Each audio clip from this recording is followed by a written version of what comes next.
YSM news. Dwaraka Tirumala Srinivasa Govinda Venkataramana Govinda అంటూ స్వామివారి ఆలయానికి వచ్చిన యాత్రికులు భక్తి విశ్వాసాలతో తమ మొక్కుబడులు తీర్చుకున్నారు. స్వామికి ప్రీతికరమైన రోజు శనివారం కావడంతో ఆలయానికి దాదాపు 10,000 మంది పైబడి యాత్రికులు వచ్చి స్వామి అమ్మవార్లను దర్శించుకుంటారు. అయితే ఈ శనివారం మాత్రం భక్తుల రద్దీ కాస్త తగ్గుముఖం పట్టింది. ఆలయానికి వచ్చిన పలువురు యాత్రికుల ముందుగా కేశఖండనశాలలో మొక్కుబడులు తీర్చుకున్నారు. దర్శనానంతరం వారంతా స్వామివారి ఉచిత అన్నప్రసాదాన్ని స్వీకరించారు. అలాగే శ్రీవారి నిత్యార్జిత కళ్యాణంలో దాదాపు 50 జంటలు పాల్గొని స్వామివారి కళ్యాణ మహోత్సవాన్ని కనులారా తిలకరించారు. అయితే ఆదివారం సెలవు దినం కావడంతో భక్తులు అధిక సంఖ్యలో వచ్చే అవకాశం ఉందని ఆలయ వర్గాలు భావిస్తున్నారు.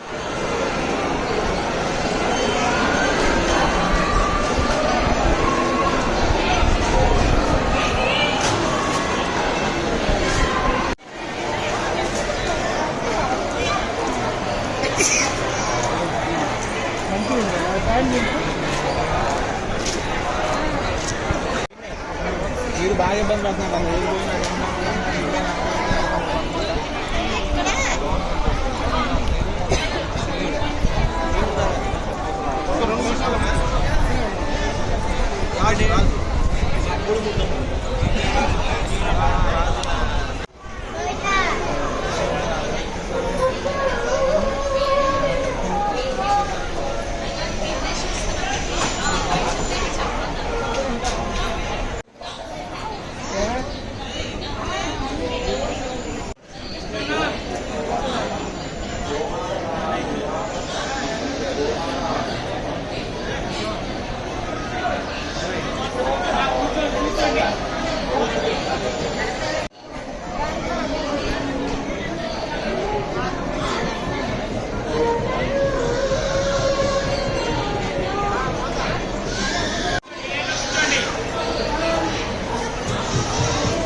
లేదు